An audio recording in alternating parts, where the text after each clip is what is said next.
Assalamualaikum warahmatullahi wabarakatuh. Perkenalkan, nama saya Reni Dayat Ciregar, NIM 19142005. Di sini saya akan menjelaskan tentang Basarnas. Jadi, profil Basarnas. Sejarah Badan Arbitrasi Syariah atau Musyawarah Kinerja Nasional Majelis Ulama Indonesia pada tahun 1992 menampilkan salah satu makalah yang disampaikan oleh Haji Hartono Marjono SH adalah tentang arbitrase. Berdasarkan arbitrase Islam, pada tanggal 22 April 1992, Dewan Pimpinan MUI mengundang musyawarah para pakar, penegak hukum, cendekiawan muslim, dan para ilmuwan dari beberapa perguruan tertinggi, serta para ulama guna bertukar pikiran tentang perlu atau tidak arbitrase Islam. Majelis Ulama Indonesia atau MUI dengan SK nomor 392 MUI nomor 4 1992 pada tanggal 4 Mei 1992 membentuk kelompok kerja pembentukan Badan Arbitrase Islam. Panitia tersebut mempunyai tugas sebagai berikut, yaitu: 1. Menyusun perancangan anggaran Basarnas dan anggaran rumah tangga. 2. Merancang struktur organisasi. 3. Merancang susunan anggota kepengurusan. 4. Menyusun rancangan prosedur berperkara dan biaya perkara. 5. Merancang kriteria arbiter. Dan yang keenam, investasi calon arbiter. Tujuan Basarnas yaitu didirikannya Badan Arbitrasi Syariah Nasional atau seperti dalam anggaran dasar pasal 41, memberikan penyelesaian yang adil dan cepat dalam sengketa-sengketa muamalah atau perdata yang timbul dalam bidang perdagangan, industri, keuangan, jasa, dan lain-lain.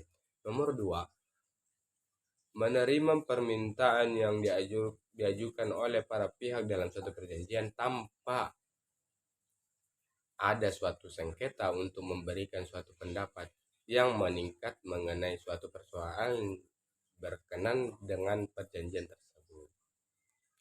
Jadi kriteria Basarnas memiliki 3 kriteria dalam rangka ini. 1. Badan arbitrase ini dibentuk khusus antara lain untuk para arbiter seharusnya meletakkan kepentingan dan para pihak yang menyeluruh seimbangnya dan tidak merugikan para pihak, dan harus menegakkan keadilan yang dijunjung tinggi selaras dengan kehendak syariat peraturan yang ada.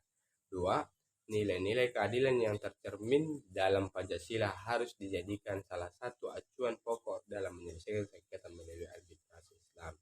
Nomor 3, Basarnas harus diakui oleh pemerintah Republik Indonesia atau RI dari sudut kata hukum di Indonesia.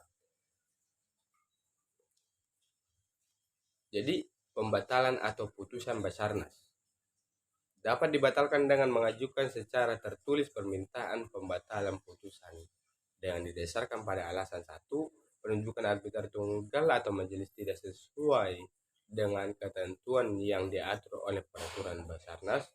3. Putusan melampaui kewenangan Basarnas.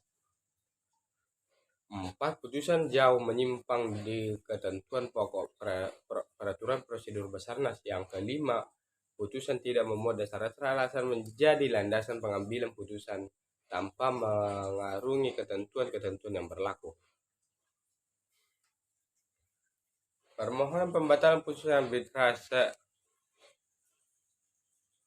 harus diajukan kepada Ketua Pengadilan Negeri waktu paling lama 30 hari terhitung sejak penyerahan dan pendaftaran putusan arbitrase kepada Ketua Pengadilan Negeri di Indonesia.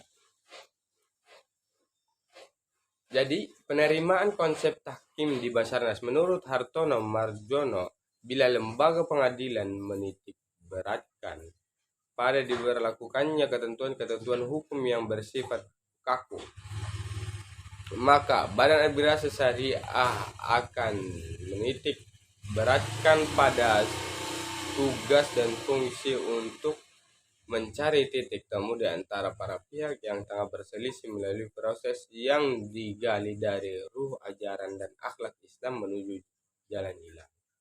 Nomor 2 atau B. Menurut Hartono Marjono, bila lembaga peradilan lebih menitik beratkan pada berlakuannya ketentuan-ketentuan hukum yang bersifat kaku, maka Badan Arbitrase Syariah akan menitik beratkan pada tugas. A. B. Menurut Hartono Marjono, bila lembaga peradilan lebih menitik beratkan pada berlakunya ketentuan-ketentuan hukum yang bersifat kaku, maka Badan Arbitrase Syariah akan menitik beratkan pada tugas dan fungsinya untuk mencari titik temu di antara para pihak yang berselisih melalui proses yang digali dari ruh ajaran dan akhlak Islam yang menuju jalan ilahi. Mungkin cukup sekian yang dapat saya sampaikan. Kurang dan lebihnya saya mohon maaf. Billahi taufiq wal hidayah.